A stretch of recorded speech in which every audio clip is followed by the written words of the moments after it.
Hi guys, bugun Termiz aholisining va yoshlarini salohiyatini sinab ko'ramiz. Qani ketdik?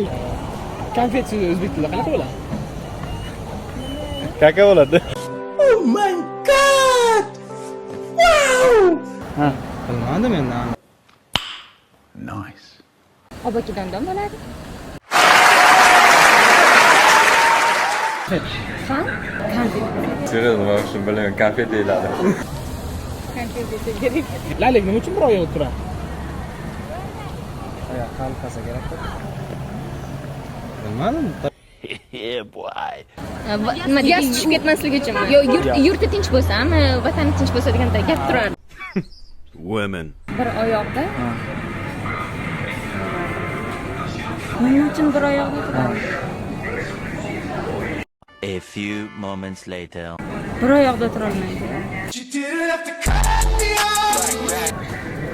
Bilmadim. Laylak nima u? Laylak bir oyoqda turgan ko'rmaganman. What? Keyingi savolimiz, lineyka so'zi o'zbek tilida nima bo'ladi? Chirchitg'ich. Leninkada. O'zbek tilida. O'zbek tilida. U rus tilida. Voy, unisini ham bilmas ekanman. Ochka. Okay. Lineykami? Qarindashmi? Lineykami? Chizg'ich. Oxirgi savolimiz. Boshi bor, miyasi yo'q. Let's go. Ya, uni aytadigan. To'g'mas. Bosh kiyindirdi. You serious? Ano, suvda suzib beradi-ku. Mana. Bu yerda nima? O'sha meduza.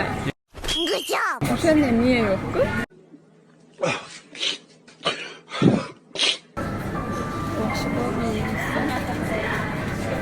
2000 years later.